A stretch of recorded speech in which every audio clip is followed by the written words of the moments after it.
In Northwest news, a wildfire that broke out last night in Douglas County, south of Bridgeport, has grown to nearly 400 acres, more than half a square mile.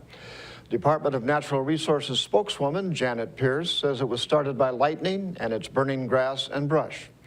There are about 40 firefighters at the scene today, including a 20-person Forest Service hotshot crew from Entiat. Pierce says drying weather has increased the fire danger in eastern Washington.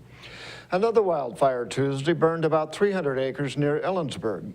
A brush fire Tuesday night threatened homes in East Wenatchee, and another lightning-caused fire burned about 25 acres near Waterville. There's a growing concern in Yakima over pit bulls being used as service dogs. That's because some of the pit bulls getting the designation really aren't service dogs. For KIMA, reporter Natalie Uche has the story. It's been a growing concern for the city of Yakima. Pit bulls are banned in city limits, but there is a recent loophole. The American Disabilities Act says pit bulls can be service dogs. So the city has guidelines for those who say their pit meets that designation. When you're supposed to have a muzzle and it's supposed to be in an enclosure if you're leaving it alone outside. Less than a month ago, a Yakima woman had her pit bull approved as a service dog. She claimed it had proper training. A cat came into the yard and was killed. While this could have happened with any breed of dog, it exposed the fact that the dog was not muzzled and not enclosed. When pressed, the pit bull owner admitted she had lied, and her dog never had any service animal training. Is that frustrating? It's very frustrating. You may wonder how people get away with this. Easily. ADA guidelines says city officials can ask 2 questions: if the dog has had service dog training and what service function the dog serves. The city cannot ask for proof. There's nothing really we can do. It's the second pit bull considered a service animal that was involved in an attack in the last month. The other dog escaped and bit 3 people. Both owners did not tell the truth, and now one dog was euthanized 2.5 weeks ago, and now this dog will be banned from the city of Yakima. The city now has plans to ask service dog owners to sign a form that says they are being honest and will not commit perjury. If they do, criminal charges could be filed. The dog that killed the cat must stay out of the city until its case is heard in court. The pit bull is not at risk of being put down because it didn't attack a person.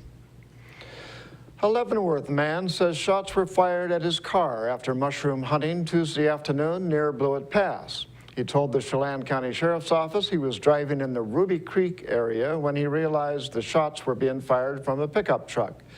One of the 2 men inside had a gun. The Leavenworth man says he fired 4 shots in the air from his own pistol, then was able to outrun the pickup. When he got home, he found bullet holes in his car. He was not injured. The Sheriff's Office says it doesn't know whether the men in the pickup also were mushroom hunters or what motive there may have been. An Oregon man says an app on his smartphone saved his life. Wayne Garcia explains. Because I wouldn't be here today if it wasn't for PulsePoint. The app, called PulsePoint, alerts people who are CPR trained if somebody is having a heart attack nearby. When Drew Bassey collapsed at the gym in Milwaukee last month, Scott Bronner was alerted by the app and then rushed to help. It turned my radio off and then gave me just a series of beeps, and I got a Google map of the location, and I realized immediately that's the gym I'm in. Bassey was actually in the building next door when he went into cardiac arrest. Bronner, a firefighter and paramedic for Tualatin Valley Fire Department, says he's had the app for about a year, but this was the first time it's ever gone off for someone in need of CPR. It just seemed to be easy to follow. I was just able to actually look at the pulse point. There was a little blue dot, that was me, and I could actually walk toward the address and it would follow me on my GPS. He says in the 34 years he's been in this line of work, this is the first time he has seen something work so seamlessly. And that if someone isn't getting oxygen, there is only a small window of time before CPR needs to be done for the patient to survive. Scott is definitely a hero. A lot of people think that, oh, somebody else would have come along. Well, when Scott got to me, I wasn't breathing. I had no pulse. So when Scott got to me, if he hadn't performed the CPR, I wouldn't be here right now. And that's going to do it for us here at iFIBER 1 News. We want to thank you for watching, and we'll see you again tomorrow.